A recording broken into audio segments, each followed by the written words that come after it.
નમસ્કાર. આજે આપણે વાત કરીશું ટપાલ વિભાગમાં આવેલી એક બહુ જ મોટી સરકારી નોકરીની તક વિશે. ચાલો એની બધી જ વિગતોને એકદમ સરળ ભાષામાં સમજીએ. તો ચાલો શરૂઆત કરીએ સૌથી મોટા અને મુખ્ય સમાચારથી. ગ્રામીણ ડાક સેવક, જેને આપણે GDS કહીએ છીએ, એ પદ માટે 30,000 કરતાં પણ વધારે જગ્યાઓ ખુલી રહી છે. હા, 30,000થી પણ વધુ.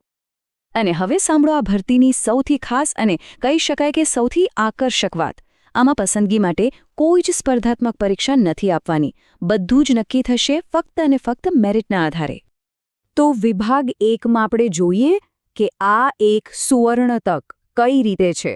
કારણ કે આ જે અનોખી પસંદગી પ્રક્રિયા છે, જે પૂરેપૂરી ધોરણ 10ના માર્ક્સ પર આધાર રાખે છે, એ ખરેખર ઘણા ઉમેદવારો માટે એક મોટી તક બની શકે છે. તો સવાલ એ થાય કે આ GDSની ભૂમિકા એટલે શું? જો, GDS એટલે ગ્રામીણ વિસ્તારોમાં જે આપણી ટપાલ સેવા છે તેની કરોડરજ્જુ. આમાં મુખ્યત્વે 2 પદનો સમાવેશ થાય છે. એક છે બ્રાન્ચ પોસ્ટમાસ્ટર એટલે કે BPM અને બીજું છે આસિસ્ટન્ટ બ્રાન્ચ પોસ્ટમાસ્ટર એટલે કે ABPM. અને જો આ વાતને સત્તાવાર પરિપત્રનો આ મુદ્દો એકદમ સ્પષ્ટ કરી દે છે. એમાં સાફ લખ્યું છે કે પસંદગી ફક્ત ધોરણ 10માં મેળવેલા ગુણના આધારે જ થશે. ઉચ્ચ શૈક્ષણિક લાયકાત માટે કોઈ વેટેજ આપવામાં આવશે નહીં. મતલબ, ભલે કોઈની પાસે ગમે તેટલી ઉચ્ચ ડિગ્રી હોય, એનો કોઈ જ વધારાનો ફાયદો નહીં મળે. આનાથી બધાને એક સરખું મેદાન મળે છે. સારું, તો હવે આગળ વધીએ વિભાગ 2 તરફ, જેમાં આપણે જોઈશું ભરતીની સત્તાવાર વિગતો અને એની અગત્યની તારીખો. અહીં એક વાત ખાસ ધ્યાનમાં રાખવા જેવી છે.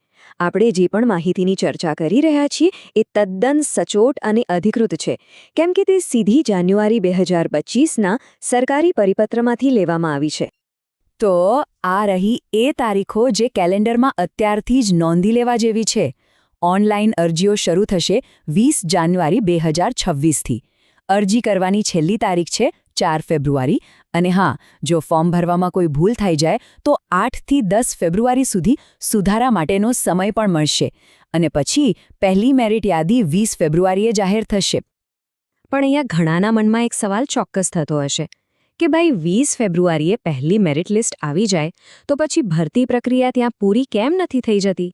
શા માટે એક પછી એક લિસ્ટ બહાર પાડવામાં આવે છે? ચાલો આખી પ્રક્રિયા સમજીએ. થાય છે એવું કે પહેલાં તો બધી ખાલી જગ્યાઓ માટે એક લિસ્ટ બહાર પડે છે, પણ એમાં પસંદ થયેલા બધા જ ઉમેદવારો નોકરીમાં જોડાતા નથી. અમુક કારણોસર જગ્યાઓ ખાલી રહી જાય છે.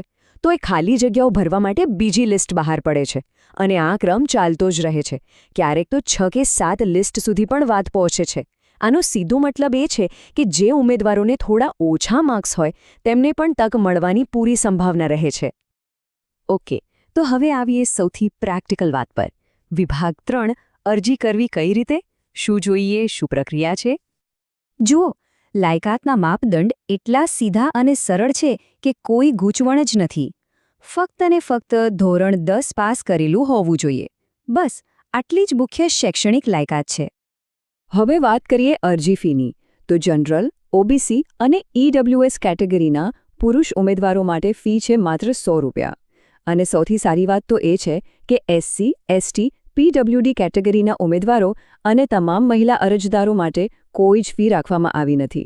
એમના માટે અરજી બિલકુલ મફત છે. હવે ઓનલાઈન ફોર્મ ભરવા બેસો એ પહેલાં સારું રહેશે કે આટલી વસ્તુઓ હાથવગે રાખો. તમારો ચાલુ મોબાઈલ નંબર, ઈમેલ ID, આધાર કાર્ડ, ધોરણ 10ની માર્કશીટ અને હા, તમારો નવો પાસપોર્ટ સાઇઝ ફોટો અને સહી, આ બંને સ્કેન કરેલા હોવા જોઈએ. આ બધું તૈયાર હશે તો અરજી કરવાની પ્રક્રિયા એકદમ ફટાફટ અને સરળતાથી પૂરી થઈ જશે. કોઈ પણ નોકરી માટે પગાર એક બહુ મોટું પ્રોત્સાહન હોય છે, ખરું ને? તો ચાલો વિભાગ 4માં આપણે જોઈએ કે કયા પદ છે અને તેના માટે પગાર ધોરણ શું નક્કી થયું છે. તો અહીં 2 મુખ્ય પદ છે. એક છે બ્રાન્ચ પોસ્ટમાસ્ટર એટલે કે BPM, જેમનો માસિક પગાર 12,000થી 29,380 રૂપિયાની વચ્ચે રહેશે.